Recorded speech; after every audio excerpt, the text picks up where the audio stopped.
y'all doing first? My name is Phalonis Floyd, brother of George Floyd.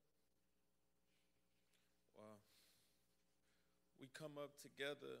We didn't have much. Our mom did what she could. We would sleep in the same beds, play video games together, go outside and, play catch with the football. And I used to say to myself, like, man, you can't throw. You can't throw at all. You know what I mean? Because the ball never came to me. And years down the line, because I was catching with one hand, two hands, any way you threw it, I started being able to catch it. He said, I can throw, but I just wanted you to go get the ball. The ball don't need to come to you. You need to go get the ball. But, my brother, we did a lot of things together, from like talking with my mom, dancing with my mom, cooking with our mom, brothers and sisters. Man, so much. We made banana mayonnaise sandwiches together, It was a family thing, Every day, we know when we come in the house, our mom was going to have a huge plate of food separate from each other, and we would sit there and argue with each other who plate it was, and I'm like in 10 or 11, I'm talking about the plate with 6 pieces of chicken is mine, and he way bigger than me. You know what I mean? He's huge. So, man, from that, being in the house with my brother, man, it was just like inspiring to other people, because my mom used to take in other kids, and most of them was George's friends, and they wanted to stay with her. They loved her, and my brother, he was okay with it. So then you had 3, to me, they were grown then, because they kicked me out the room. They were 3 men, like 16, 17, they grown, sleeping in the same bed, waking up, going to the same school.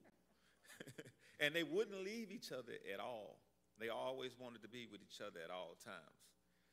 I remember nights when the day before school, we didn't have a washing machine. So we would all go in and put our socks and underwear in a bathroom sink and just start washing them. If we didn't have detergent, we would use soap. But we would wash it. We were going to be clean. We were going to be clean. So we would literally, right after that, we would take the socks and hang them over the hot water heater. And we'd take the underwear and hang them over there. And we would fight about it, me and his friends and all of them. We like, no, you did it last night, because your clothes probably still be damp the next day if you don't put it on a hot water heater. So from that, and we learned a lot of stuff, but it's crazy because we didn't have a dryer. So the fastest way to dry your clothes was to put it in the oven and let it dry faster like that. So it was just, man, I love my brother, man. We had so many memories, together. I remember him waking me up, telling me, hey, man, can you iron my clothes for me? And I look at him, but then I look at his size, and I say, you right, big bro, you right. You know what I mean? It was just amazing. Everywhere you go and see people, how they cling to him. They wanted to be around him. George, he was like a general. Every day he walks outside, it'd be a line of people, just like when we came in, wanted to greet him and wanted to have fun with him. Guys that was doing drugs, like smokers and homeless people, you couldn't tell, because when you spoke to George, they felt like they was the president, because that's how he made you feel. Wow. He was powerful, man. He had a way with words. He could always make you ready to jump and go all the time. Everybody loved George. We didn't call him George. We called him Perry.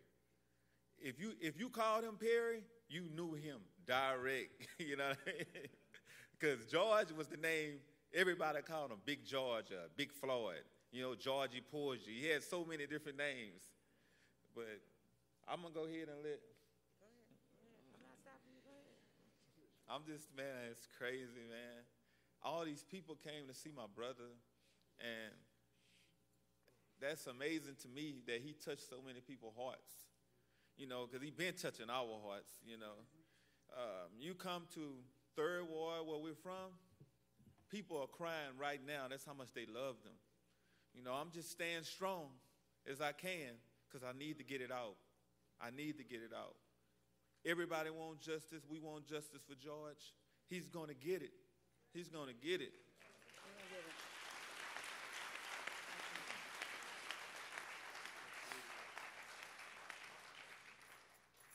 Good afternoon, everyone. I'm just going to echo some of the things that Philon has talked about, and that is that we come from a long line of large family members. Our mothers were siblings of 13, and if I can kind of fast forward a little bit, my aunt she lived in Houston, and she would always talk about being there and not having any of the siblings close to her. So my mother decided to move to the Houston area back early 80, 81. And so we came to Houston, and we were all excited that we could have somebody close to us, because the only time we really would see each other is like during the holidays or when people would travel to visit my grandmother. Long story short, we didn't have a whole lot, but we always had each other. And we always were taught that, we could always bring other people into the fold. Always, no one should ever go home without having a meal or having food. And so that's how, as he talked about, my aunt was someone in the community that they called her Miss Sissy. And all of the kids loved to come over there. And she ended up having, 30 or 40 kids that would come over there because they always knew that they could get something to eat if they came there. And not only food, but they could be loved and they could feel part of a fold. So we were raised to always welcome people in and to embrace other people. And so you could see, as all these people, no matter who you talk to, they will all say the same thing, and that George was somebody who was always welcoming, always made people feel like that they were special, and nobody felt left out. And he would enter into a room. Everybody would feel like they were special. He would embrace them. As I think about the thing that I will miss about him most is his hugs. Like, he was this great big giant, and when he would wrap his arms around you, you would just feel like, everything could just go away. Any problems you had, any concerns you had would go away.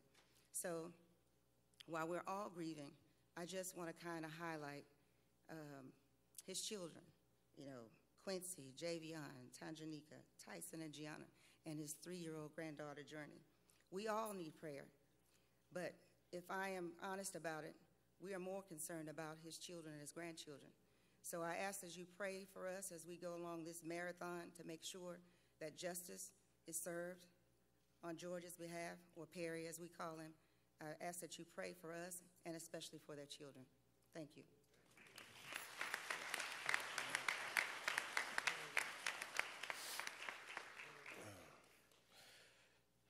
How y'all doing? I am Rodney Floyd, youngest brother of George Floyd. And my older brother PJ was talking about childhood memories and how we grew up. And I would like to start where he left off. We didn't have much growing up, but all that great stuff, how we dried and washed our clothes, that was just ingenuity. And hey, we worked with what we had, but didn't have much, but we had a house full of love. And I appreciate the love of everyone in here in the state of Minneapolis. Y'all adopted my brother and showed him so much love. And we feel that love in your city and thankfully everybody and plus around the world. It's a beautiful thing.